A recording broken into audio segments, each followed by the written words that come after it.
Good evening, everybody. Our May 11th, 2026 meeting is now called to order. We're going to have invocation and then Pledge of Allegiance. Let us stand for both the prayer and the pledge. Let us pray. Dear God, we thank you for allowing us to be here tonight. We consider it an honor, and it's our pleasure to serve the people of this city in the way that we do. We pray that you would guide our thoughts and our minds and our mouths tonight, that whatever we do is decently and in order as we advance the city of Natchitoches even further. We thank you for guiding us. We thank you for strengthening our city where we're weak. We thank you for adding to us in terms of jobs and, students and so many positive things. God, we pray that you would touch all of those city employees, all of those department heads, and everybody who do their job. They'll do it with an excellent spirit. We ask these and so many other blessings in your Son, Jesus' name. Amen. Amen. Please join us in reciting the Pledge of Allegiance.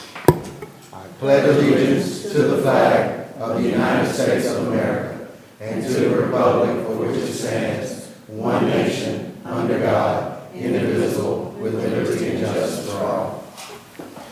All righty. Now we have the reading and approval of the minutes from our meeting on April 27th. Mayor, I make a motion that we dispense with the reading of the minutes of April 27 and that they be adopted as recorded, if no corrections. Second. Okay, motion is made and seconded to adopt the minutes as they have been recorded and to dispense with the reading. Any comments or questions about this motion? Okay, seeing none, Mrs. Stacy, roll call vote. Eli. Yes. Nelson. Yes. Smith Kirkendall. Yes. Harrington. Yes. Pettit. Yes. All right, that motion carries. We want to recognize at this particular meeting our employee of the month. I think, Ed, I just missed a picture with Mr. Brad Raines. So, Ed, can you tell us a little bit about who we're recognizing this month? Yeah, Brad Raines is an employee at the airport. He's one of the linemen. He helps with moving aircraft in and out the hangars, refueling aircraft, also things such as mowing the grass, maintaining the airport. He always does it with a good attitude, always has a smile on his face, always friendly. And then for something that most people don't know, maybe Chief Collins will, but he was a city police officer in the 1980s. He was one of our motorcycle cops for years, and he left law enforcement, and then I guess he came back to the city many years later, and he's at the airport, and he's been a great employee. How long you been with us, Ed, you said? He was how long has he been with? How long he's been like in the airport role? Oh, only a little over a year. Okay, gotcha. Well, just wanted to, I think we did the Facebook post already, but we certainly appreciate what all of our employees do here. It's really in service to the citizens of the city. So, also those who come in, tourists and things like that, especially in this role at the airport. So, again, I'll get a chance to actually see him and meet him, but happy to have recognized him for this month. We've got two proclamations that we're going to put before the council tonight. The first one is read by Councilwoman Washington Eli. Thank you, Mayor. Resolution number 30 of 2026. A resolution proclamation made the 15th, 21st of 2026 as the National Police Week in the city of Natchitoches. Whereas the National Police Week of 2026 is a week of recognition and honor of the service or sacrifice of those law enforcement officers killed in the line of duty, where protected in the community of safeguarding and democracy. And whereas the week of ground in Solomon remembers that also serve as the time to support surviving family members, recognize service in current office, educating the public about dangerous responsibility that comes with wearing the badge.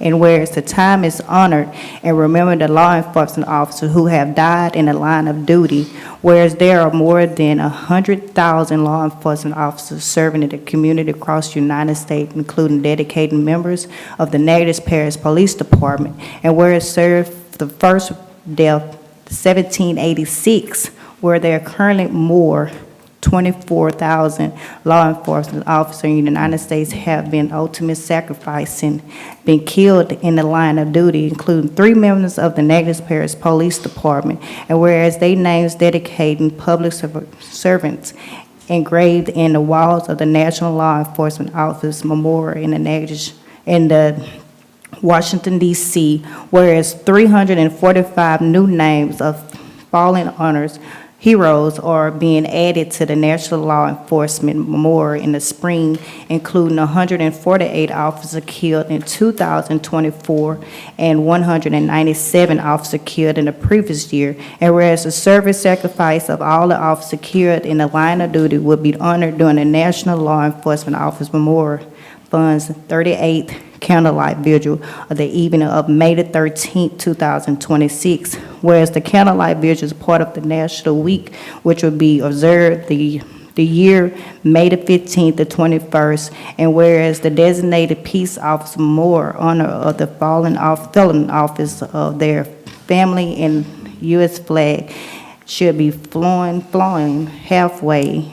Now there before I, Ronnie Williams Jr., Mayor of the City of Natchez, hereby proclamation May the 15th and the 21st of 2026, National Police Week, and in the City of Natchez Public Service of Law Enforcement Office in the community and the communities across the nation. And I move to adopt resolution number 30 of 2026. Second. Motion made and seconded, National Police Week, and it starts on Friday, huh, Chief? Okay. So they're starting on Friday, going through the 21st. Look, all that said about recognizing and honoring our police officers, we know that it's one of those professions where I think we need to do that as often as we can. It's a lot of risk involved with it. It's one of those thankless professions, So, but again, we do appreciate the force we have here. Chief, is there anything you'd like to say as in reference to Police Week coming up? I would just like to thank you and the council for doing the proclamation. Often our officers, they're there, they respond to help and support our community members through the worst times that they experience. They call us for help, we're coming. I just like to point out, we've got some officers here, they do a phenomenal job. Given the resources they have and the experience, they make sure that they do their job, and it goes often, as you indicated, unnoticed, but they are that gap in between those bad people out there in our community that prey on those citizens. They are the one that's going to be that lifeline for you and put themselves at risk no matter who you are or where you come from. And so with that, I know that our men and women often don't hear this enough, but we thank you for your service. We appreciate the profession that you chose, and each and every day that you put that badge on, you make us proud, and I'm glad to be a part of it. So, thank you.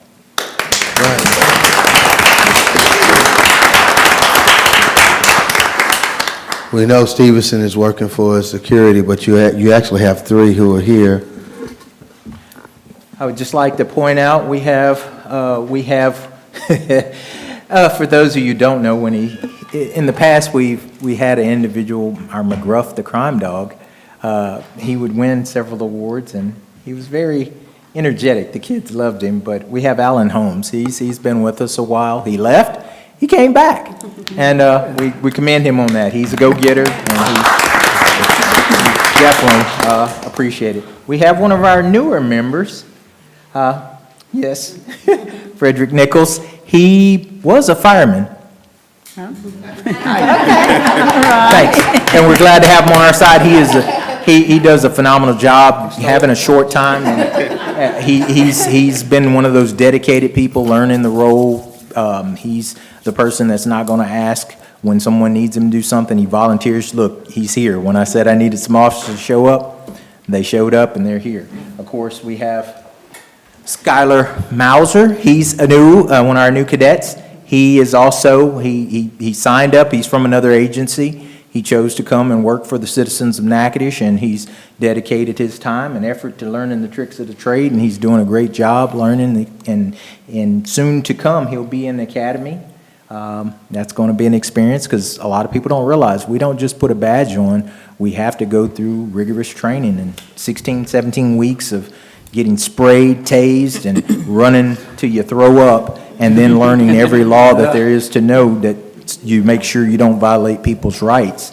They have to do that. And they do it for what they get paid, and it's because they enjoy it. So once again, I thank you. And I don't want to be remiss. He's sitting down. For those of you who don't know, Sergeant Devontae Stevenson, he's one of our investigators.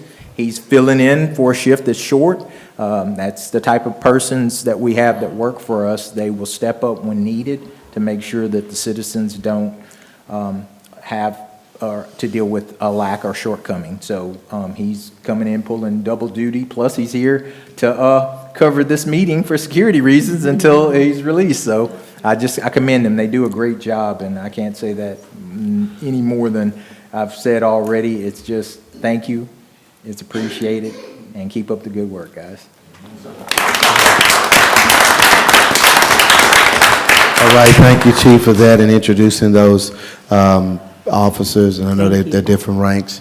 And I'll say all of these are special individuals, but Alex, I need to say this, that Officer Frederick Nichols, he understands that achievement in every field of human endeavor. I just need to say that. He understands that. Alex knows what I'm talking about. All right, any comments or questions about this particular proclamation? Yeah, I have a question. It says on here that there will be a Memorial Fund 38 candlelight vigil on the 13th of May. Where would that be?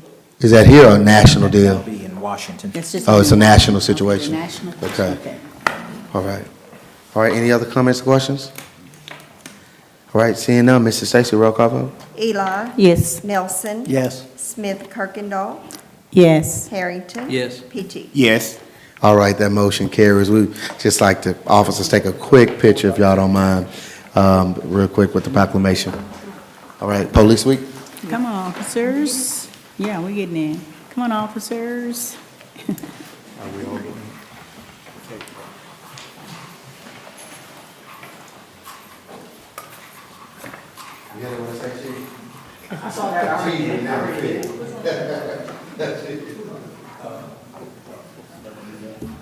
Oh, this is right here.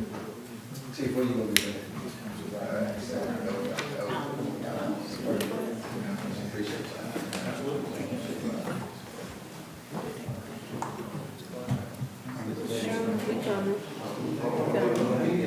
Go ahead, Sean. You wanna do that?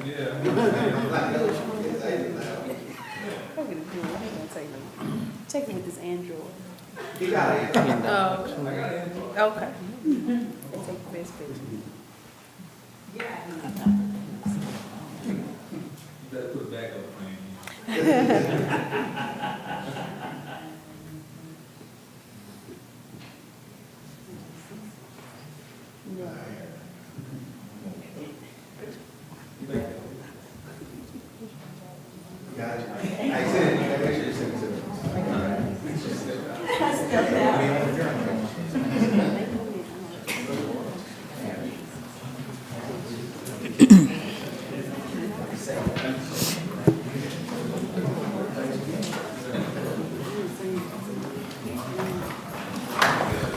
Oh, I failed to say this before we move on to the next proclamation. Please take a moment and silence your cell phones during this meeting. The City Council encourages public participation. Comments are limited to 3 minutes per speaker. However, this time limit may be reduced if there are numerous speakers on a particular item. To ensure efficient proceedings, all persons addressing the City Council shall state their name and shall speak in a civil and courteous manner. Speakers shall address the agenda topic only to which they are speaking on and shall not be repetitive.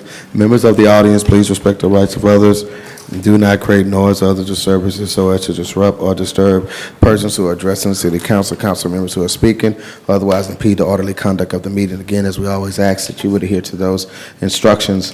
All right, next we've got a proclamation that's one of the newer proclamations that we've done, and it deals with mental health awareness, and is read by Councilman PT. Thank you, Mayor. Resolution number 031 of 2026, a proclamation declaring May 2026 as Mental Health Awareness Month in the city of Natchitoches. Whereas mental health is essential to everyone's overall health and well-being, Whereas all Americans experience times of difficulty and stress in their lives, and 1 in 4 of all Americans require treatment at some point for mental health. Whereas prevention is an effective way to reduce the burden of mental health conditions. Whereas there are a strong body of research and support tools that all Americans can use to better handle challenges and protect their health and well-being. Whereas mental health conditions such as depression, anxiety, and schizophrenia are real, common and treatable illnesses, and with effective treatment, individuals can recover and lead full productive lives. Whereas real recovery from mental illness requires community action, understanding, and teamwork, and is possible due to improved science, increased community support, and reduced stigma and stereotypes, but significant barriers still remain. Whereas each business, school, government agency, healthcare provider, organization, and citizen share the burden of mental health problems and have a responsibility to promote mental wellness and support prevention efforts. May I also move to adopt resolution number 031. Second. All right, motion made and seconded. We all know that each month has different recognitions. Some months have more recognitions than others. So wanted to bring this up, recognize and lift it up, if for the only reason that mental health and taking care of our mental health and mental illness is that it's not a taboo subject. We don't want it to be taboo at the very least, and if that's what we get out of it, then I think we've accomplished something. We'll do from the city standpoint, we'll do a post at some point this month, but with all of the things that Councilman P.T. read, schizophrenia, depression, other forms of mental illness, it just has an impact on our community, our society. It doesn't have to be negative, but it certainly can be. And just all the advances with AI and some of the things I know we're seeing as well with people in terms of suicide. So just wanted to bring that awareness. I think it's important to do that. So any comments or questions about this particular proclamation? 1 in 4 people is pretty impactful. Yes, sir. Yep, and we'll just, like I said, do a post, and hopefully other people would do what they can, use their platforms to bring some awareness to this, to these issues and these type of illnesses. All right? Okay, Mr. Stacy, roll call vote. Eli, Yes. Nelson. Yes. Smith Kirkendall, Yes. Harrington. Yes. Pettit. Yes. All right, that motion carries. So these are, we got 2 different ordinances coming up. And Mr. Stacy, I always get it mixed up. Do we do public comments and discussion first, or do we go ahead and handle the The ordinance? state just requires me to put public comments and discussion before. I know Okay, it's so we could do it different. like we normally do it and Normally, just, yeah. okay. So this first one dealing with the adjusted millage rates is handled by Councilman Harrington. This is ordinance 13 of 2026, an ordinance adopting, setting forth the adjusted millage rates. And it says, be it ordained by the city of Natchitoches, of the parish of Natchitoches, Louisiana, in a public meeting held on May 11th, 2026, which meeting was conducted in accordance with the open meetings law and the additional requirements of Article 7, Section 23C of the Louisiana Constitution, that the following adjusted millage rates be, and they are hereby levied upon the dollar of the assessed valuation of all property subject to ad valorem taxation within said parish for the year 2026 for the purpose of raising revenue. This is millage, public safety, fire and police, 9.350 mills, and general alimony, 6.570 mills. And I move to adopt ordinance 13 of 2026. Second. Motion made and seconded. I think, well, not that I think, but during the public hearing, Chief Wynn kind of laid out some things. This affects our Natchitoches Fire Department? Yes, sir. All right, so just kind of share with us some of the things you shared earlier, Chief. So I believe this first one is just going to set our rate, isn't that right?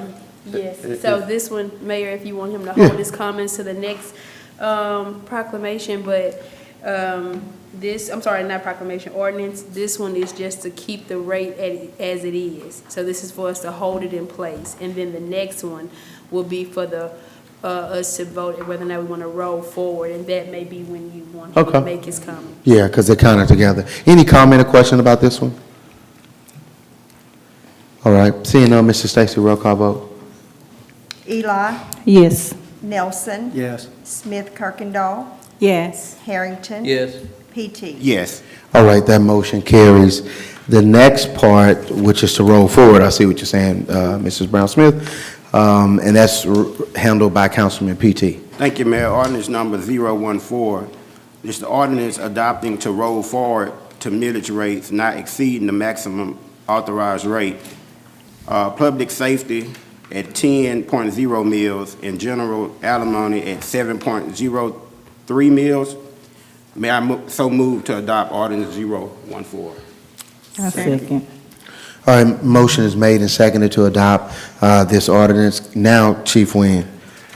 So again, this is how we get our funding through the at the fire department. We use this funding to respond to our calls with, to maintain our fuel budget, to maintain our operations budget. Every year personnel costs increase, so it takes this money to operate our department, and that's what this money goes for the operation of the department.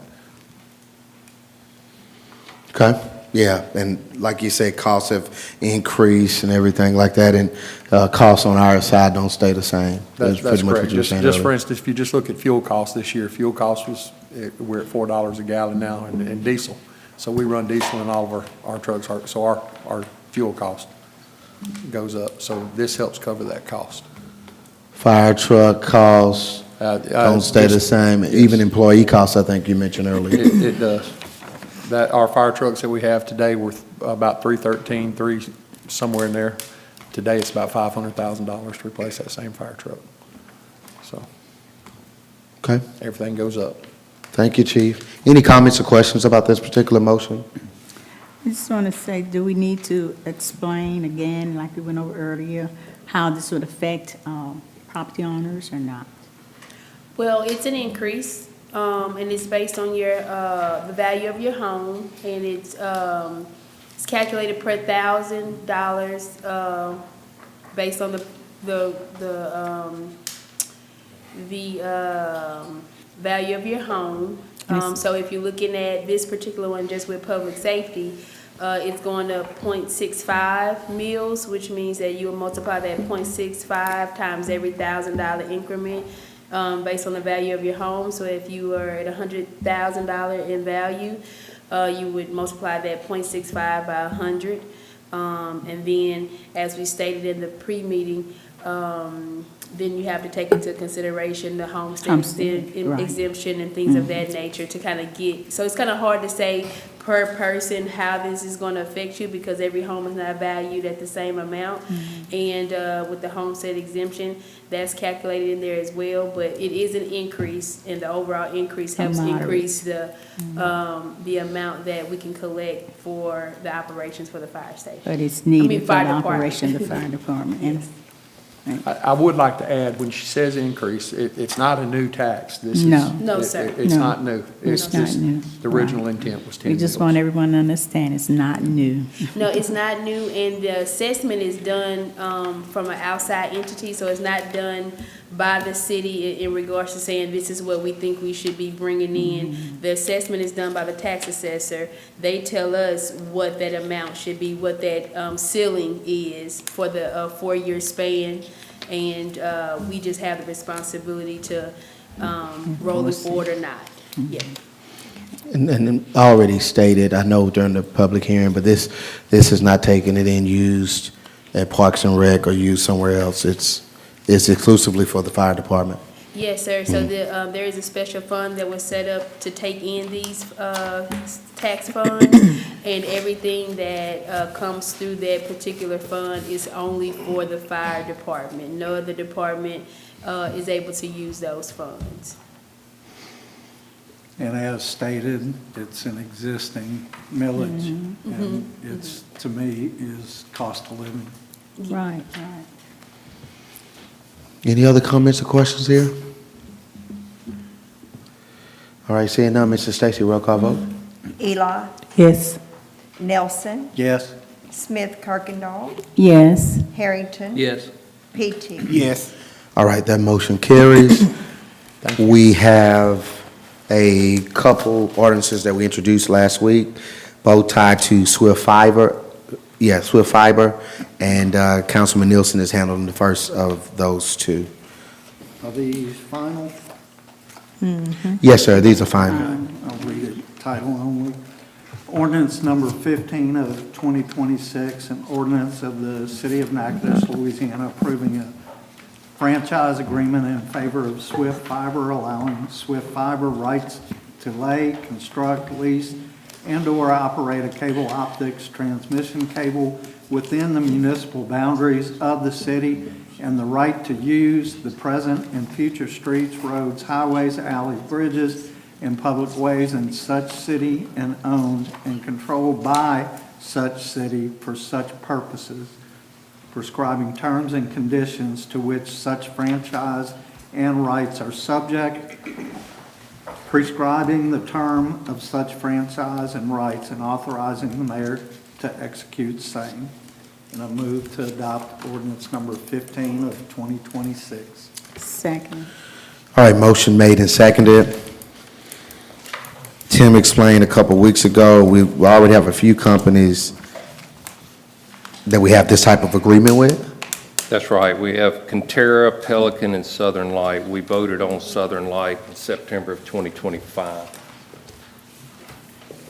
Does this, the more companies, does it kind of help the residents, or it doesn't, it's not even like that? Well, all it's doing is putting a 5% fee, franchise fee on the annual gross receipts, recurring system-based local telecommunications within the city of Natchitoches.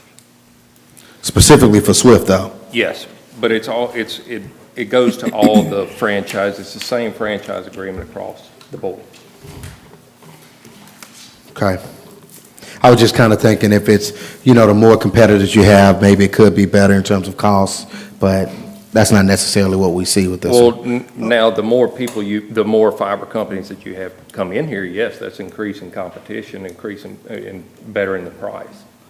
So that's what Swift is actually doing. They're coming in, and Jason Williams, Vice President of Construction with Swift Fiber, is in attendance tonight. Who is the other guy, Glenn? He told me that y'all do not have, y'all are just going to be running the fiber to all the schools, the public buildings. You don't actually have a contract with them. You're just going to have it there for for competition purposes. Hey, we'll get you, what's your name? Hey, will you come? And I'm going to get you to say your name one more time in the microphone. All right, and just, good to have you here, sir. Thank you. My name is Jason Williams, Vice President of Construction for Swift. We were awarded the E-rate grant for all the schools in Natchitoches Parish, and that's what spawned this bill coming through. Me being from Wynn Parish, and I went to school here at Northwestern, whenever they were talking about building underground through the historical district, I about lost my mind. And I told them we cannot go underground through Natchitoches. So that's when we approached Mr. Tim with doing the pole attachments. It's a lot less evasive to the community, and it's a lot faster process and a lot cleaner. So that's the main reason that we were wanting to get this done. And you're just focused on the schools, like Tim said? At the time. We have some other grants that are coming up in the future, so we may be able to offer that competition. I actually worked for Southern Link for years, so I know how they operate on the back end. But in the future, we're building all over Natchitoches Parish outside the city limits at the current time. I mean, all over the parish. But you're saying you don't do underground? Not inside the city limits. So that's why I was after the pole agreement, trying to get it signed. And it's still a strong connection? It will be a strong connection? Oh, absolutely. Okay. Yeah. So what area would they be connected to? We're doing all the schools. Wherever the schools are? Yeah, all the schools All in the Natchitoches schools here Parish. in Natchitoches Natchitoches. Central, St. Mary's, the junior high, the one over Roebeli and Provençal, Marthaville. So you talking about pole wise and stuff, they would be poles added in No, or be ma'am. poles on our poles? Yes, ma'am, it's going to be it's going to be existing poles where we'll be attaching. Oh, existing poles, okay. Not adding poles, I thought you were Okay, adding. because that's what I was Wow. thinking too, like, No, so do we have enough, because I know some of the poles are very fragile. So Yes, how would ma'am. we maintain all that weight on that, Mr. Tim, with those poles being so fragile on some areas? We actually have it built into our upcoming budget that we're changing out a whole bunch of the poles in Natchitoches. Okay. Yeah, I mean, we actually rode the pole route out and looked at it beforehand. We did a lot of visual, rode the entire route, checked for spacing, poles, clearance issues, and that sort of thing. So, Yeah, because some of them do look like they're cracking out, kind of. So if they happen to happen, who will be responsible for the heaviness on the pole? You're talking about fiberglass and stuff. How much weight is that putting on the poles? I'd have to run the numbers on it exactly to give the weight test. Most of them, we'll do a loading test on the poles to see, but hats off to the utility department here in Natchitoches. Some of the best poles I've laid eyes on. I've been doing this for 28 years. That's great. Somebody's been taking care of it. All right. So Mr. Tim will be in contact with making sure nothing is broke, making sure that all our poles and stuff are not as, damaged to, okay then. Yes, ma'am. I was just making sure. All right. Thank you. Look, and so by you all going, like you're going out underground, that means any issues with water pipes or anything like that, we won't have any problems with that. If we're in the area, you don't have any of that to worry about. Right. Which is one of our main concerns. Being from central Louisiana, a lot of the infrastructure is older. A lot of people just not sure where all the mapping is. So in the air for an area like this, definitely the way to go. Yeah. Definitely the way to go. Yeah, And then Not like neatness, words. we need to make sure that it's neat, not run across people properties and all that, because I know we had been dealing with something like that, so making sure they're neat, good eye, presentable for the community and stuff. We don't want nothing running across people properties and stuff, and then it end up on us, so we want to make sure that it's neat. Yes, ma'am. That's a good thing about doing it aerial too. We have obligation to actually follow the power lines, so we have to stay within that corridor. Okay, thank you. Mr. Jason Williams? Williams? Yes, sir. Williams. Jason Williams. Okay. Yes, sir. All right, Mr. Jason. Any other comments, questions, y'all? Okay, Mr. Wayne Home. You got one for Mr. Williams? I think he can answer. Okay. Sure. My name is Wayne Holm, and if I heard you correctly, this is a franchise fee, 5% applied to, what, just the schools? That's what you got the contract for? The franchise fee, my understanding, covers if we hook up any other customers off of this transmission line in addition to the schools. And that'll be, the 5% will actually be paid to the city. Okay, and that applies to SWIFT, This agreement does. this agreement? If they want a franchise agreement with Pelican, they have to have another agreement? We do. Well, they wouldn't do with Pelican. Oh, I'm sorry, Tim. We do. So it's. So we have that same agreement that we're doing with Swift, like Tim said earlier. We also have with Pelican and Optimum and whoever. Oh, Kentera. it's already in place? Yes, sir. I'm sorry. Yes, sir. I'm sorry. We're already paying it. Yeah. Oh, okay. But those companies are actually paying you guys for being on the pole. So this is actually a financial benefit to the city. Whenever you have franchise agreements, that's that entity or that company paying us a fee to use our poles. Right. So this is what this is doing, allowing them to use our poles, but them paying us a small fee to do that based on their gross sales in the area. The franchise fee is actually giving them right to operate within our right-of-way. That is what the franchise fee is doing. The pole use agreement that's coming up is allowing them to attach to our poles. Right. Okay, okay. Thank you much. So it's not going back to the customer? Well, yes, it is. Well, through the city, it's a benefit, it's a financial benefit for the city, so any money we can bring in is definitely gonna be invested back into the communities, but yeah, it's for those companies that wanna come in and make money, they allow us to make a little money, through their services in our area. Thank you. Thank you, Mr. Home. All right. We're good with Mr. Williams, y'all? I think the second part was the joint usage on the poles. I think we covered it also at the same time. Okay, you want to go ahead and tell us what the second one is about? Yeah, sure can. It's a joint usage for poles, just saying that we can attach, and there's an annual pole fee for every pole that we have an attachment on. Initial count came up with 132 attachment locations. Now, that could waiver a little, small percentage, once we get out there and start constructing. And then we'll do a final count. We'll ride through the utility department and do a pole count, see exactly what we're attached to. And if any new attachments are made, of course, that'll go through the utility office before any of that happens. So what was your pole count? 132 I had mapped. So if you have 132 poles, the pole attachment agreement is for $22.97 per attachment. So do the math, it's a pretty good chunk of money Yeah. for the city. And then that's an annual payment. That's an annual fee. And just for being on the poles, so. And then, of course, that'll go up, if we attach to more poles, those are counted and then added to the total. So is the school switching over to this fiber company? Yes, ma'am. Yes, ma'am. They do a reaward, I think, every 3 years. Mm-hmm. And we happen to win it this time. We built all of LaSalle Parish just recently, and all of Vernon Parish also. So who was they with at first? I'm not sure who they had before us. I'm not sure. Probably either CPTEL or Pelican or Probably so. Suddenlink. Probably so. A lot of them are wanting to take the avenue with us. We building a really, really robust network. It's, It's a natural gas backup and propane backup both. So if you have storms, it's very reliable. Okay. Okay. Thank you, Mr. Williams. Thank you. Appreciate it. As he said, the first one that Councilman Nielsen read is about the franchise agreement, and then the joint use of poles is the second ordinance, which Councilwoman at Large Smith Kirkendall will deal with in just a second. Any other questions about the franchise agreement? Yes, sir. We're gonna need you to state your first and last name, sir. Alex Washington. Tim, I had one quick question. I wasn't close to the microphone. What's the term on the other franchise agreement? Is it for the 20-year term? Or? The Southern Light is a 20-year, and this one is a 20-year also.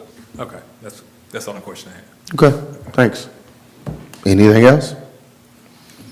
All right, seeing none, Mrs. Stacy, roll call vote on ordinance number 15 of 2026. Eli, Yes. Nelson. Yes. Smith Kirkendall, Yes. Harrington. Yes. PT. Yes.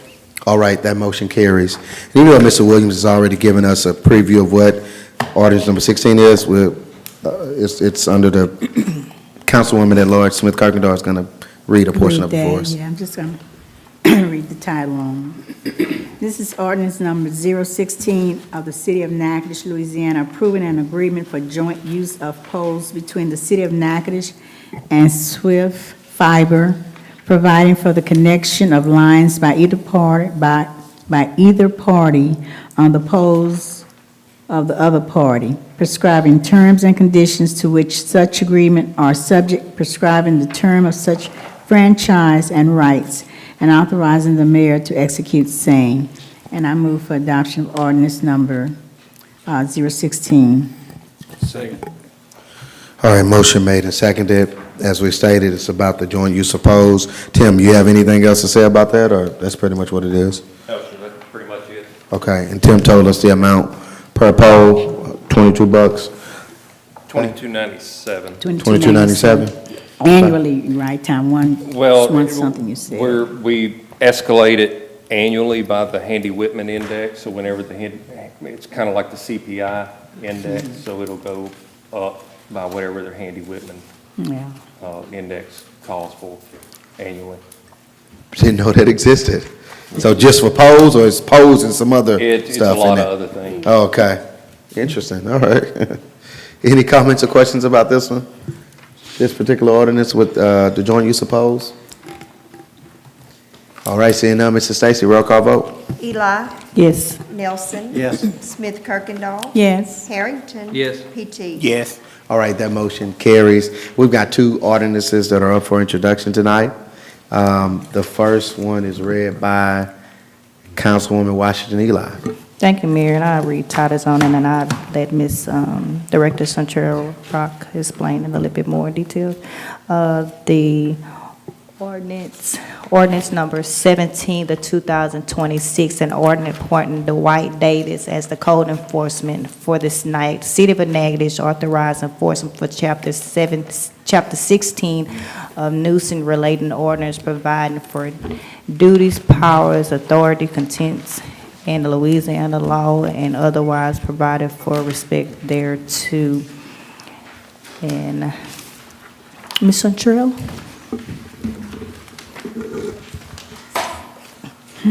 Our Chapter 16 is for health and sanitation for the city of Natchitoches. This is the ordinance that we use to do abatement, to do cleaning of the different lots, of maintaining lots, cutting grass, boarding up and securing buildings and things of that nature. With Mr. Dwight Davis, this is going to be his responsibility to enforce this ordinance. There is a difference between what a CBO does and what Mr. Dwight does as a code enforcement officer. A CBO is basically over having the administration of being certified in all the elements of building official, electric, plumbing, safety, and things of that nature. Mr. Dwight, as the code enforcement officer, will be purely over blight and responsibility of making sure that structures are secured, maintain high grass, making sure that lots are clean of any debris and things of that nature, helping to make sure that the city is staying nice. So I have Mr. Dwight. He's been doing a great job so far. We're getting calls in every day. He's sending out letters every day, and people are calling in and making sure it's done before he comes back out. So if he, okay, I'm trying to, I know like in other areas, like in Shreveport, you send letters out to these people, residents? We when do the grass same is thing we were high? doing before. It's just this time I actually have someone that I can put on the ground to go out in a number of time. You know, we give them 10 days. We'll send out letters. We give people 10 days to do what they need to do. Now I actually have someone who has the energy and the capability of actually going out to do follow-up work. Whereas before, we were sending out letters, but it wasn't being followed up as necessary. So he is following up? Yes, he does. Doing it? He does. Okay, well, I'll tell him to call Mr. Dwight. Okay, thank you. Look, and Mr. Dwight, here's the thing about code enforcement. Maybe Chief can speak to this a little bit, just officers. You're not always just gonna, I mean, code enforcement is a job where you're telling people they need to do certain things. Mm-hmm. And it's not always, people just gonna love you all the time. But I can tell you, he takes his job seriously, I say that. I thank him for that. Based on what he's doing for us now. Just some of the information I've gathered, so. And he has been doing a great job. I can vouch for that, because I haven't been having to ride around in my vehicle and look at things. He been, maintaining a lot, keeping some gas in my car. And I think that you'll like it also, Councilwoman at Large.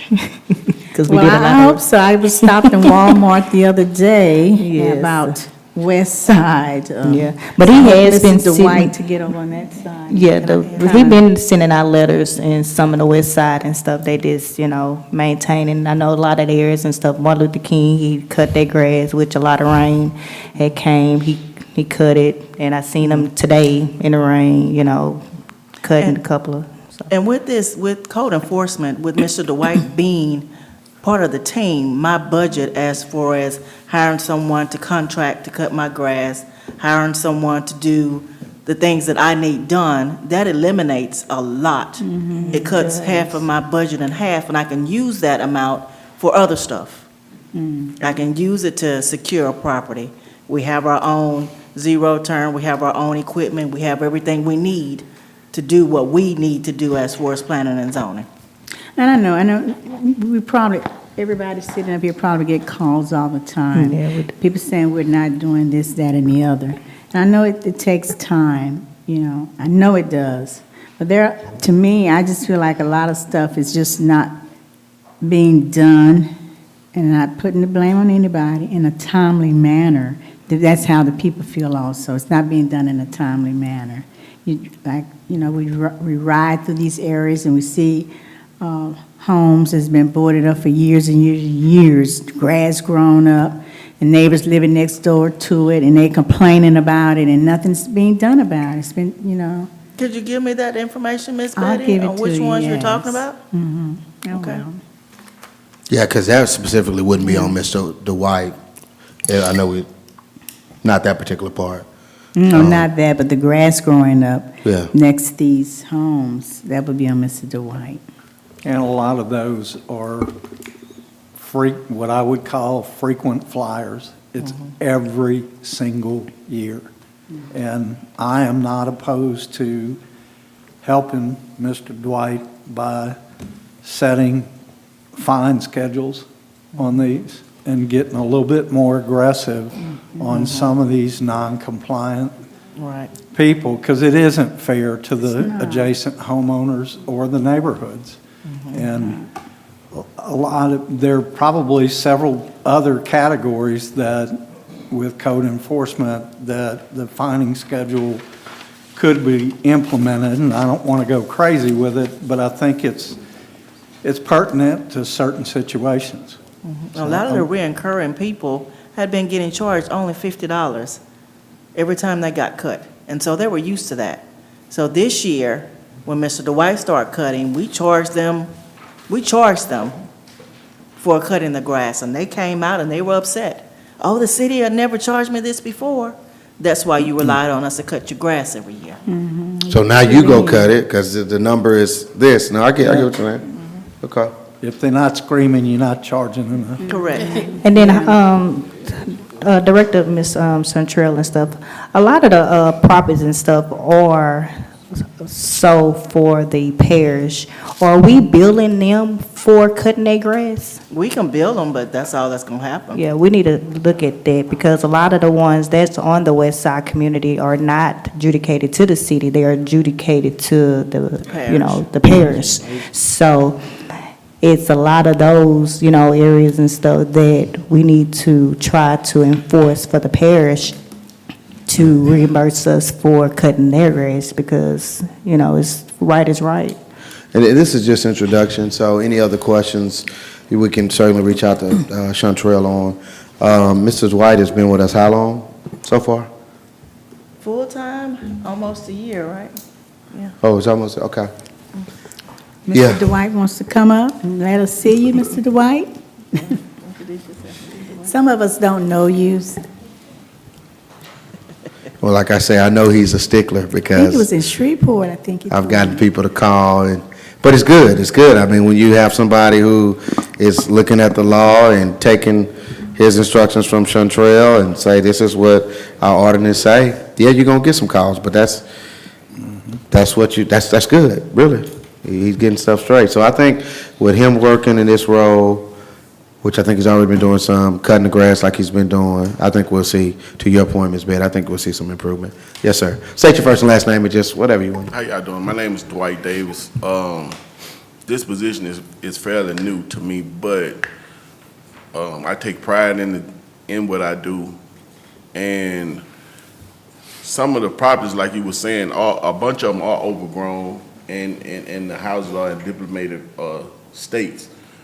But you also got to look at a lot of properties here in Natchitoches. People have moved away, and it's air property. So you sending the letters out to contact the people.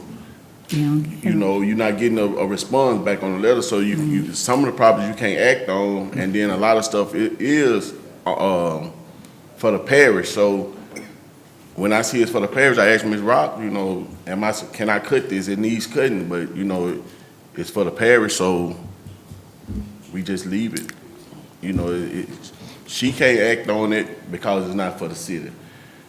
So there's really nothing I can do about it, but leave it there, Well, we'll have to get maybe with Alex and Gary and the team of lawyers to see if there's anything, I don't know, adding something to y'all plate, Gary and Alex. Add something to the plate. See if there's something that we could do, because like you said, it just put us in the point where we're stuck, if that's the case, what it is right now. There's got to be something we could do.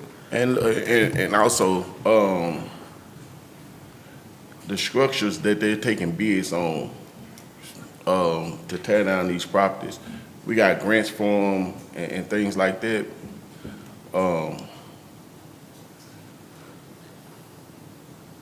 The same equipment that the companies that are taking the bids to tear the houses down, I can operate the same equipment, and the city has the equipment, but it's in a different department. So there's an issue with that, being able to use the city equipment that says the city of Natchitoches to tear down the house, because I can do it, send a truck and pick it up, and the funds can stay within the city. Yep. Instead of, And I think that's worth more conversation. I think we have more conversation. Yeah, we need to discuss that further. We need to, Yeah, I think really we need to certainly discuss that can. further, yeah. But again, thank you, Mr. Dwight. This is just for introduction. Certainly, if y'all have any questions, we'll point them to Chantrell. I think she can handle anything, okay? All right, thank y'all. All righty. So the next one for introduction is read by Councilman Harrington. This is ordinance 18 of 2026, an ordinance amending the 2025-2026 budget to reflect additional revenues and expenditures. And I'll turn this over to Clarissa for explanation.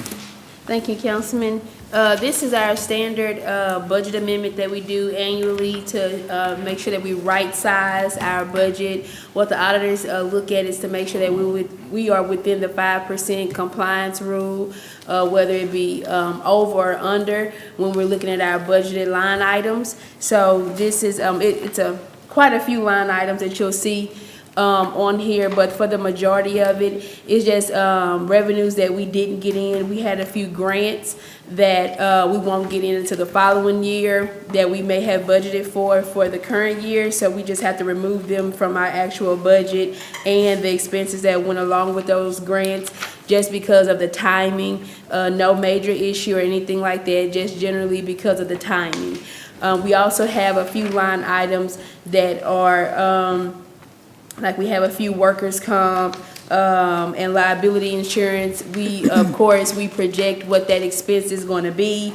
If it comes in that it's lesser, then we go in and we reduce it. So again, we are within that 5% compliance rule. So pretty much the majority of these are very simple. If we didn't get the revenue in, then we have to reduce our expenses, and that's just something that we look at to make sure that we are audit ready in that respect. Another large one that I can pull out of here is for the utility fund. The cost of our utility electricity was a little bit more than we actually budgeted, so we had to go in. But when you're looking at electricity, if we have to buy more, that means we had to sell more. So that in turn increases the revenue as well. So it wasn't just such a bad thing. But we do have to go in and show that on our budgeted line items that it was an additional cost, and in turn it was additional revenue as well. So you'll see those two line items show up on the amendment as well. But again, this is our standard annual 5% budget amendment that we have to bring before council just to make sure that we are in compliance with the 5% rule. Any questions for Clarissa, y'all? Like I said, this is a standard thing we do every year near the end of a budget cycle. Just for introduction, so if there are any questions, you have an opportunity on the 25th. Yeah, Okay? Tuesday, yeah. Oh, 26th. Tuesday. It's gonna be the 26th, that's right, it's gonna be the Tuesday. All right, so look, we've got 3 resolutions. Councilman PT is, wait, no, I'm sorry, we gotta turn this other one into an ordinance. Do we need to say that now? Yeah, so Resolution 028 that's on the agenda needed to be titled Ordinance 019. It's an ordinance to award. So, of course, we do an ordinance to award our bids. So we just need to change the title on it. So if we get a motion in a second, we'll go ahead and do that. Mayor, I'd like to make a motion that we amend Resolution 028 to amend it to change it to ordinance number 019. I second. Motion made and seconded to move this from a resolution, this particular item, from a resolution to an ordinance. To an ordinance. All right. Ordinance number 019. Ordinance number 019. Any comments or questions about this? All right, seeing none, Mrs. Stacy, roll call vote. Eli. Yes. Nelson. Yes. Smith Kirkendall. Yes. Harrington. Yes. Petrie. Yes. So the amendment is adopted. This is an ordinance, so we're introducing it tonight. We're and not- introducing it. And not taking any action on it. So, Councilman Petrie. This is just for introduction? Yes, sir. Yes. Okay.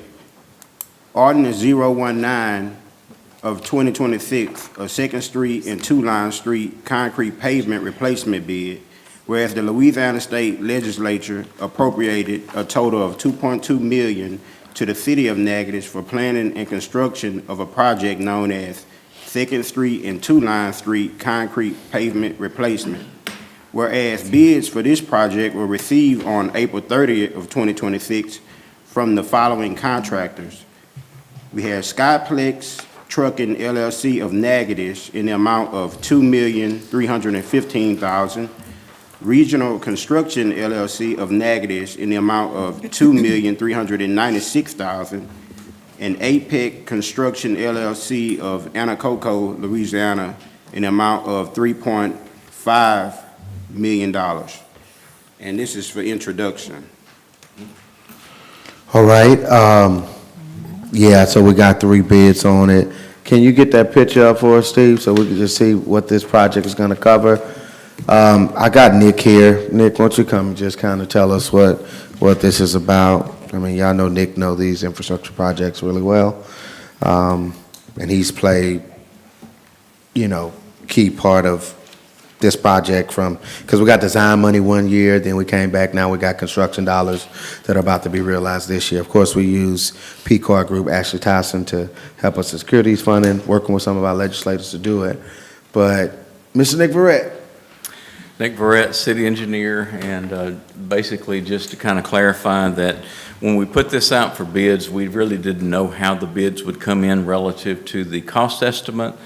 So we did it as a base bid that included work on 2nd Street from Church Street to Two Line, and then on Two Line Street from 2nd Street to 4th Street.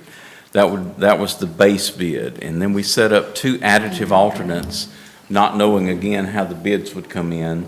Additive alternate number 1 being work on Two Line Street between 4th Street and 5th Street, and then on Two Line also as an alternate 2 from Front Street to 2nd Street.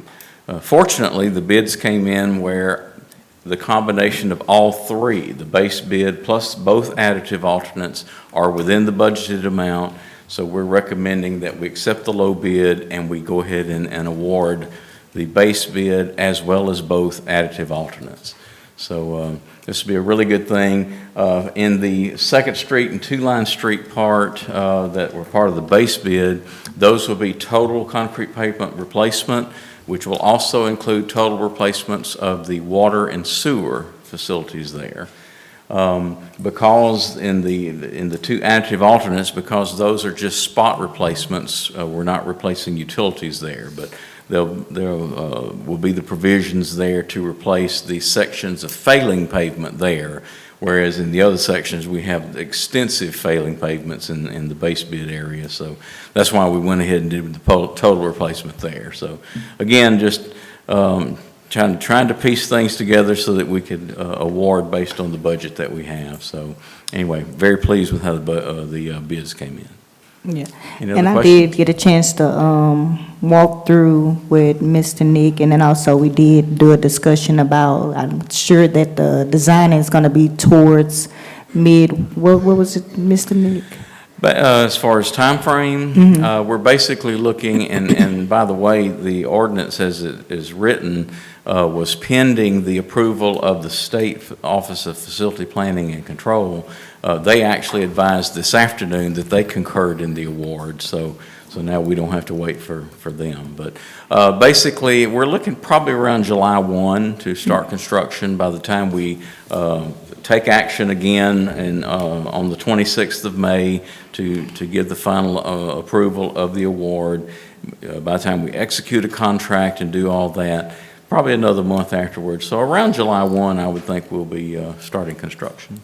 And how many days do you anticipate? I don't have that number in front of me right now, but I think it's about a 9-month construction period. And so what we want to try to do is try to do the parts of the project that will be less impactful to the Christmas Festival. Yeah, I know we talked about that also too. And then do the parts of the project that are away from the area that'll be impacted, do it later. So I think we'll be able to do that. So can we start on it? Well, again, 100-year. Yes, sir. I think we'll do what we have to do. I mean, that's the bottom line, and I think Skyplex will be, Natchitoches I think, Parish. very willing to work with us however that we need to do. And in fact, I mean, in a 6-month period, we may finish the whole project, so it just depends. Depends on weather, depends on all those things. So, but yes, sir, we're very cognizant of that, and we will coordinate with Skyplex to the extent that we can. Yes, sir. Mr. Nick, you said also this include water line replacement as well. That's correct. In the base bid part of the project, the complete water line replacement and the complete sewer line replacement, and of course we'll. Looks like 2 areas. Under the auspices of our city utility department. Looks like 2 areas. The base bid is two areas. The base bid is 2nd Street from Church to 2 Line, and on 2 Line from 2nd Street to 4th. Yes, sir. So in those areas, there will be the water and sewer replacement. Yeah. Yeah, we actually did some camera inspection work during the design process to kind of tell us, what we had to work with there. And so when we saw the deficiencies that we did, we decided that would be the thing to do, go ahead and replace the entire utilities. Yep. Y'all got questions for Nick? Questions for Nick? Eddie, y'all? No? Y'all good? No questions for Nick? Okay. All right. All right. Thanks, Nick. I appreciate it, man. All right, look, again, this is really an ordinance, so we'll vote on it on the 26th. Okay? But a good project for us. All right, 2 more resolutions that we have. Councilman Nielsen is dealing with the first one. Thank you, Mayor. Resolution number 29 of 2026, a resolution authorizing the mayor to execute change order number 1 for request number 1 and request number 2 to the contract between the City of Natchitoches and Pat Williams Construction LLC for the new fire station number 3, University Parkway, Natchitoches, Louisiana.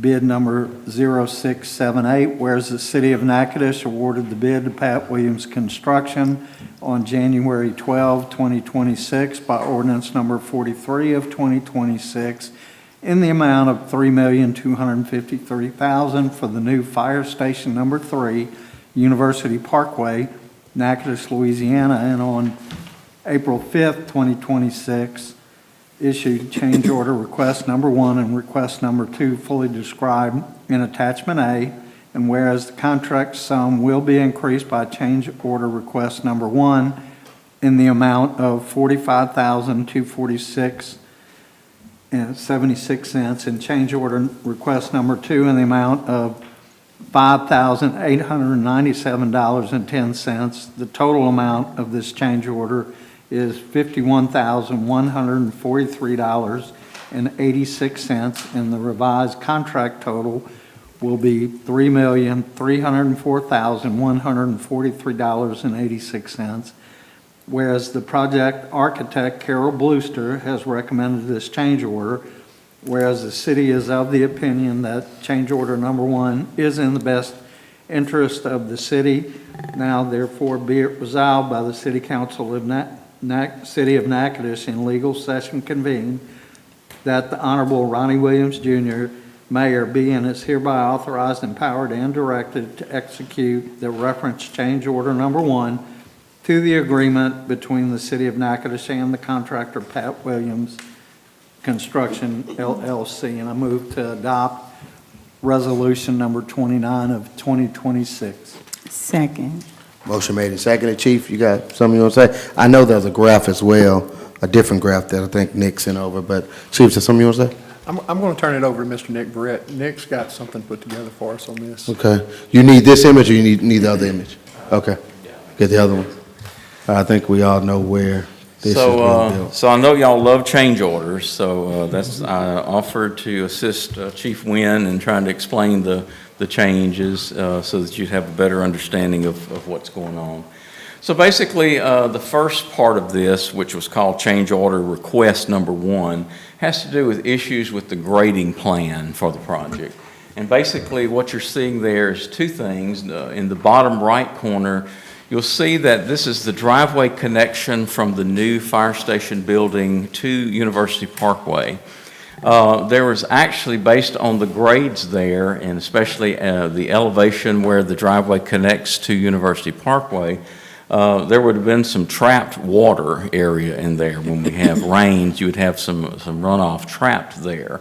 And so the change order number 1 request includes additions of pipes there, as well as, actually I don't have it noted because it would be kind of made the drawing too busy, but same thing is true on the back side of the new building where the driveway connects to College Avenue. You'd also have some trapped water there. So we agree with the need for adding drain pipes on both of those areas. The other part of the grading plan that actually had some issues, and this is something that on architectural type projects, you usually get a grading plan that has the contours of the existing land, and then you lay on top of that your new building elevations, your slab elevations and all that. A little different than on highway plans, where I'm used to seeing actually plotted cross sections that actually show the existing ground and the designed elevations in a cross section view that really helps you, in my mind, that helps with knowing what you have at each area. So. And just looking at the grading plan, the original plan here, if you'll notice the little inset to the right there, the fill for the storage building actually originally was designed to have a very steep slope, which would be very unstable and could actually lead to failure of the slab for the storage building. So part of the change order is to also increase the amount of fill there by building a flatter slope at the end of that fill section. So both of those they were pointed out to us by the contractor, but we felt it was very necessary to do both of those. And that part of it is the $45,000 that shows up as change order request number 1, the request from the contractor. If you go to the next slide, please. So change order request number 2 is actually something that was initiated by Chief Wynn. Once the work started at the site, it became very apparent that the turning movement of the new, especially the ladder truck into the new building, was going to cause an issue. You might be able to note the dashed red line there. Yeah, that's good. Thank you. Coming off of College Avenue, the trucks will enter the bay there off of College Avenue. They'll exit onto University Parkway, but they can't really back into the bays from University Parkway because of the amount of traffic on that street. So in making that turn, we're actually going to have to come in and widen out the intersection at Alaska Street in order to try to help guide the truck into the bay. But Chief, correct me if I'm wrong, is it like 2 feet wider, 1 foot wider on each side? It's 2 feet from 14 to 16. Yeah. So, so we're asking for wider doors on the back side of the building there in order to give a little more play in the turning movement, especially again of the ladder truck, because it's longer and there's less. It's a tighter move for it. So that's the $5,000 plus whatever, and for the change order request number 2, so that the total change order amount is the $51,000 that shows. So, any questions about that? I was trying to explain it there. And I know we graphics I had a concern about the drainage, and I know we spoke with that on there too, and I know we've been having a lot of issues with the building of the foundation for the new fire station. More as in is causing clogged up pipes that's running into one of the residents' yard. We've been having to drain that out. Mr. Tim can verify on that. And then also, too, when that water is coming from off the fire station, where, you know, we have that downslope that's connected to nothing, that's on that opposite side with the quads. So the only thing that's gonna be pushing that water out is gonna be into the quads. So I think that was something that, I know we're probably getting with that, so we don't know if Yes, it's a pipe. I'm not an engineer, nothing like that, but I know that what I visualize over there and stuff is nothing. So when the water do come, it's gonna just sit there, and then when it just, we already dealing with collapse and all that and stuff, so I don't know, we gonna look at that anymore. I know that, Yes. Yeah, the runoff from the fire station site actually goes into a natural drain that starts on city property that actually winds up going onto the adjacent property for where the quad apartments are. And so since they did some clearing there, we were able to actually see better what the drainage situation is there. And so I'm in the process of obtaining a right of entry from that property owner so that we can get Public Works over there to clean out that ditch further. And actually, the water would just go through a part of their property, and it goes back onto the State Highway property on University Parkway and goes into a drainage, a storm drain that goes underneath the University Parkway. so it's not gonna go towards Old Robeline Road? No.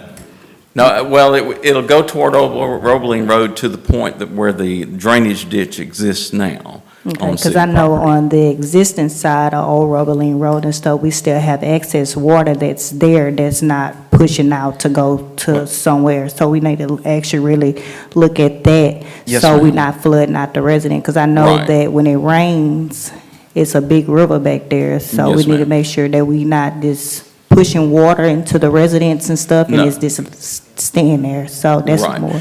No, more my that's the concern. reason we're trying to get a right of entry from the quad apartment property so that we can do what we need to do to clean out that ditch and restore that ditch capacity to be able to move that water through where it won't be standing on city property and on the adjacent property. So I was trying to figure out too, instead of the DOT pushing water into the residents, why couldn't they push the water across from the old ninth grade center out towards City Lake? Well, actually, the drainage scheme, looking at the old drainage plans, it goes from the College Avenue and Old Robeline area, and it goes toward University Parkway, under University Parkway, and to the low area, and it actually winds up going through the NSU campus, and it actually comes back out underneath the Highway 1 bypass at what is it? It's not Old River. It's I can't remember the name of the channel there, but Young's Bayou, and it winds up in that area. So that's the direction of that flow, more so than going straight towards Sibley Lake. Oh, so we have a lot of detours that's So on it the goes to the ground. left instead of to the right. Well, but again, by doing the clean out of the channels, it'll help flow the water in the direction that it actually has been historically and in the direction it was designed to go. Yeah, as long as we making sure that the residents are not being overpowered with all this Sure. water from that hillway and stuff, Yeah. you know, okay with the No, change we had order. understood that. In fact, I mean, early on when the project started, I mean, that's one of the things Ed had identified the need for improving the drainage through that channel that goes onto the quad apartments. So, like I said, the quad apartments recently did the clearing there, and it really showed, you know, where we needed to confine our work. So I think it's Right. very, very doable, and it'll improve the drainage of all that area. And then I got one more question, and then Yes. I'm gonna, Yes, ma'am. go.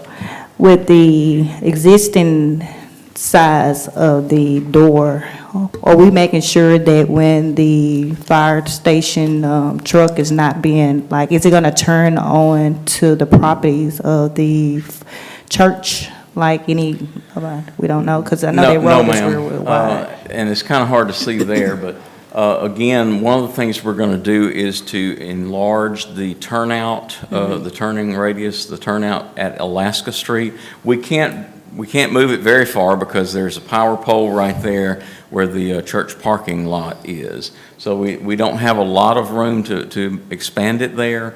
So that's one of the reasons why we're doing that to help the situation, and we're also widening the opening by putting the wider doors there. So the combination of both of those, we think, will help us get the fire trucks into the bay. It's also a preventive maintenance kind of deal. So it gets us a little more access into the station without the chance of hitting the fire truck against the station. It's a $5,000 change order. So if we turn the truck into the fire station, you're going to spend $5,000 on a repair potentially on that anyway. So why not widen the doors and give us a little more room? And it should help. It should help. It should help.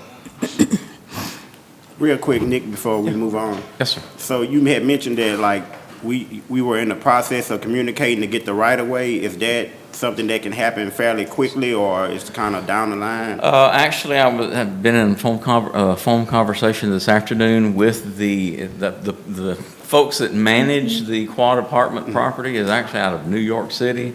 But I was on the phone with them this afternoon, and I expect to have our right of entry signed tomorrow. Gotcha. So hopefully we can move on it very quickly. Gotcha. Yes. And I know we get environmental science and stuff. Can we see if we can get with Chief to get a camera there so we don't have the environmental science coming back doing, what's there? Well, and one of the, and I mentioned to you, I think earlier, and Chief, I'll follow up with you on this too. The management company thinks they may have some camera footage that they can share with us that might help us in our investigation of who did the oil spill right there. So whatever I get from them, I'll certainly pass on to you. But I think Ms. Eli is requesting some additional cameras there, so you'll have to comment on that. Okay. So we got two change orders. One of them deal with widening the door. The other one dealing with soil elevation. It's additional embankment material that had to be put in place, as well as some new storm drain pipes that have to be added to the project. Okay. And all of that is incorporated into actually change order number 1. There were 2 different requests from the contractor, but they're incorporated into the one change order. Sorry. Okay. Any questions from the audience about this? All right. Seeing none. Mr. Stacy, roll call vote. Eli? Yes. Nelson? Yes. Smith Kirkendall? Yes. Harrington? Yes. PT? Yes. All right, that motion carries. All right, last resolution is read by Councilwoman at-large Smith Kirkendall. Thank you, Mayor. This is resolution number 032 of 2026, a resolution reappointing Claude Benjamin Jr. as a member of the Board of Directors of the Industrial and Development Board of the City of Natchitoches, whereas the City of Natchitoches in its endeavors to promote and attract industry, organized the IDB Board, which is the Industrial Development Board of the City of Natchitoches, Louisiana. Whereas the term of Claude Benjamin as Director for the IDB of the City of Natchitoches will expire on April the 23rd, 2026, and whereas the Natchitoches City Council wishes to reappoint Claude Benjamin for a term commencing on April 24th, 2026, and ending on April 24th, 2030, now therefore be it resolved that the City Council of the City of Natchitoches does in legal session convene hereby reappoint Claude Benjamin Jr.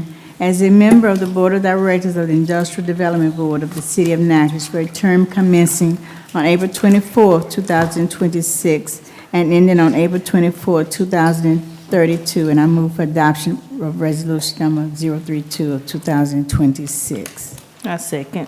All right, motion made and seconded. Claude has been on IDB.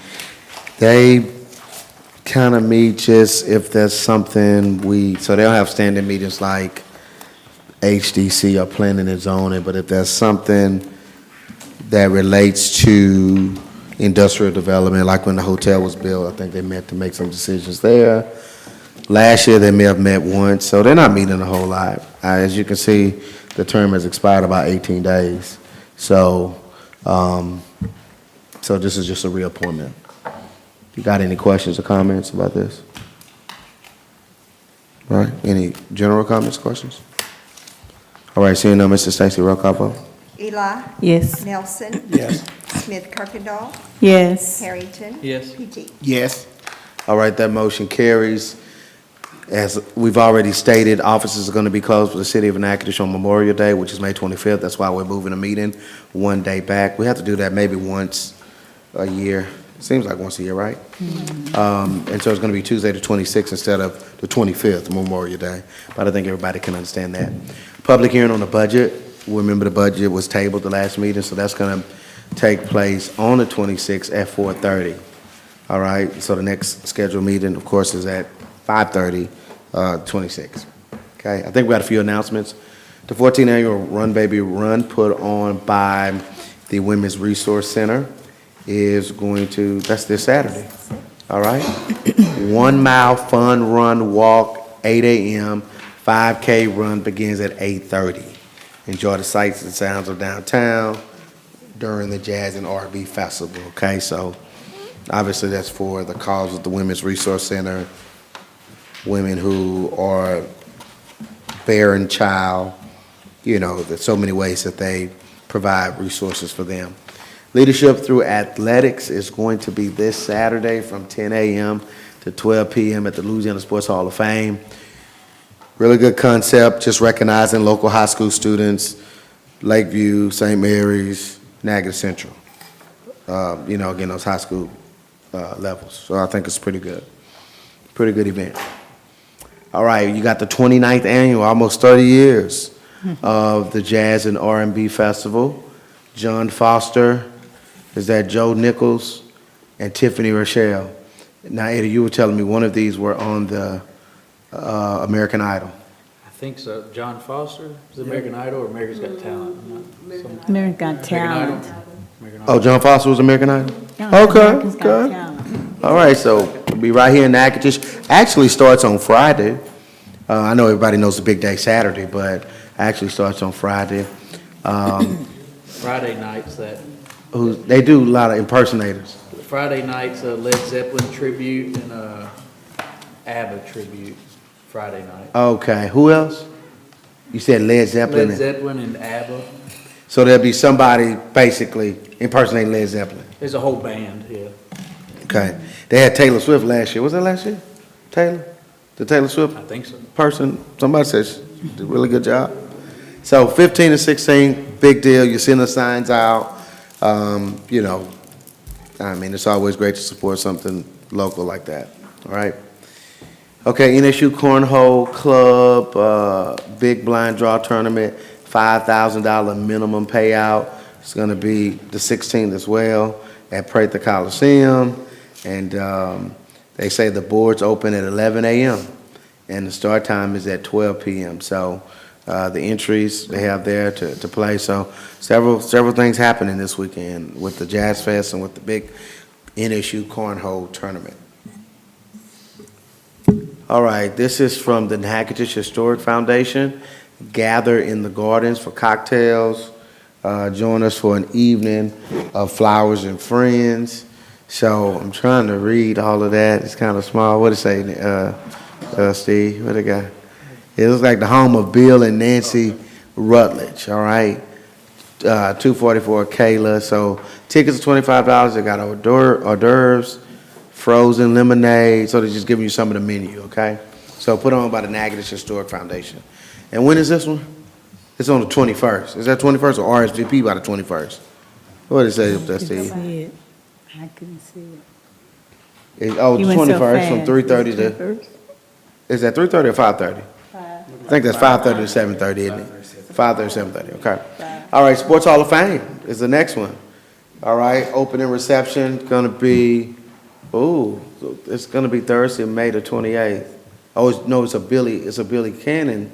They called him a legend, so Billy Cannon, of course, the legendary quarterback, right? Was it quarterback? Running back. He was running back at LSU? Running back. First Heisman at LSU. 1958, I think. Mm-hmm. And then Jaden was the second one? Joe Burrow didn't win the Heisman? Joe Burrow. Yeah. Oh, he won the Heisman? Okay. And then Jaden. And then Jaden. All right, so for a long time, Billy was the only LSU player to have that Heisman. All right, so that's taking place on the 28th. So again, great resource in the Louisiana Sports Hall of Fame. We need to go to whatever they have, and it's usually some really, really interesting and cool things that's happened over there. All right, Mental Health Day in the Park. Okay, put on by NCLA. This is Friday the 29th, 9 a.m. to 1 p.m., Natchitoches City Park. Music, food, portable park, door prizes. You know, and I guess there'll be some times that they kind of talk about. So bring the kids to play at the park and discuss while the adults get to learn more about mental health resources. Okay, I think that's good. So event in the park, again, Friday, May 29th. All right, another event at the Louisiana Sports Hall of Fame, another program, Restoring Our Languages, Mobilian Trade Jargon, and Sabine River Spanish. Okay. All right, interesting. This is the May 22nd, 12:15, kind of that lunchtime lanyard they do. And they'll do some, again, like I said, really interesting topics. So this is an interesting topic as well. All right, that's what you got. We don't have the Juneteenth flyer up there, but we are doing Juneteenth on June 20th. So we'll get that. We'll get that to you. And then June 19th, of course, is going to be that Friday. Yeah, and then we don't have, and we'll get that for the next meeting too. But this is 250 years of America. So we're planning some things. We got some entertainment. We'll try to step it up a bit with the fireworks, entertainment, stuff like that. So there'll probably be some other activities centered around that. So that's on July 24th. July 24th is a Saturday this year. Okay? All right, so make that a fun day. So several weekends back to back to back, we got some things going on. All right, any other announcements? We good? Oh, yeah, Farmers Market. Farmers Market's been rolling. It's been rolling pretty good. And I think the Fair Board has. That's this weekend too? Crawfish ball. competition. Crawfish competition, and the proceeds support St. Vincent de Paul, is that how you say it? I think so. St. Vincent de Paul? They do a lot of Outreach work in the community. family assistance, yeah, that's what you say it. They're great. People need furniture, good people need cause. budgeting. People need utilities paid. Yeah, they do a lot of great They do things a like lot that. of So, great things. so this fundraiser is for them on Saturday, Farmers Market, 8 a.m. to 12. Who's our special guest this week? Of course, it was the Glam Dolls of Natchitoches. Yeah, y'all on Saturday, that's right, that's right. Yes, we were. And they've had bands, and they've had, but what about this Saturday? Who's gonna, you don't know who? But they pretty much got like a special guest, you know, local, like they've done, it's music from NSU, Clarissa's The Glam Dolls, and so others. So again, like I said, I think it's been pretty positive. And of course, this is Jazz Fest weekend as well, so. So where will Farmers Market be this Saturday? It's gonna be on the bricks. Oh, yeah.